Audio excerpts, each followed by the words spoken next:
Yes, yes, yes! Hello mga Kumars! Kamusta kayo dyan? This is your Kumars at ang Mommy Dragon ng aking pamilya.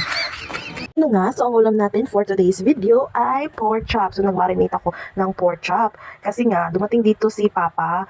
Tapos sabi niya sa akin, binagbigay pala siya ng pera kasi nga daw nanalo daw siya. Ayun, binaratuhan ang Kumars nyo.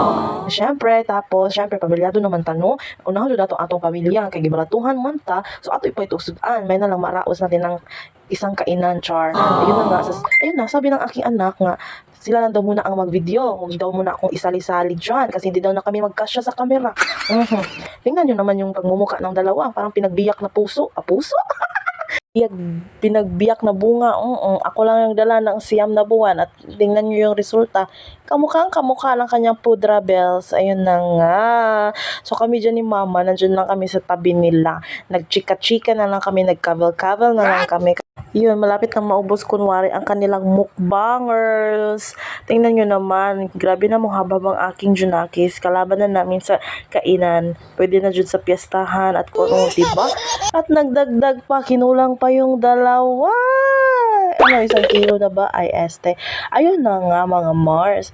Yan, gibahog din na nila ang kanang extract yung ang pinakuluan na sabaw o pinakuluang marinated na ano dyan sa pork chop.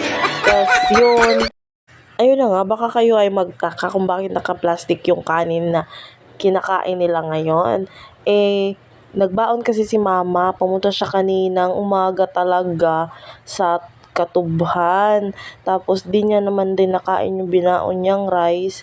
Kaya inuwi na lang niya. At na-surprise si Mother Bells that pagdating niya, may ulam na kami. Kasi nga, ayun na nga, yung chika ko kanina. Yun, sabay-sabay na kaming kumain ng aming ulam na pork chop.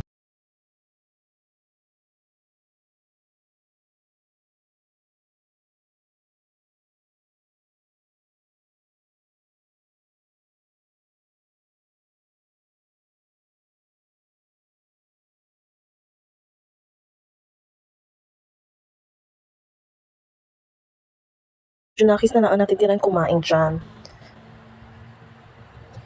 Simot na simot, wala nang rice. At tingnan nyo naman yung aking jusawa. Pinakita niyo talaga ang pinakasexy na siya. That's it for today's video. Have fun. Thanks for watching. Ingat, ingat. Spread love and good vibes.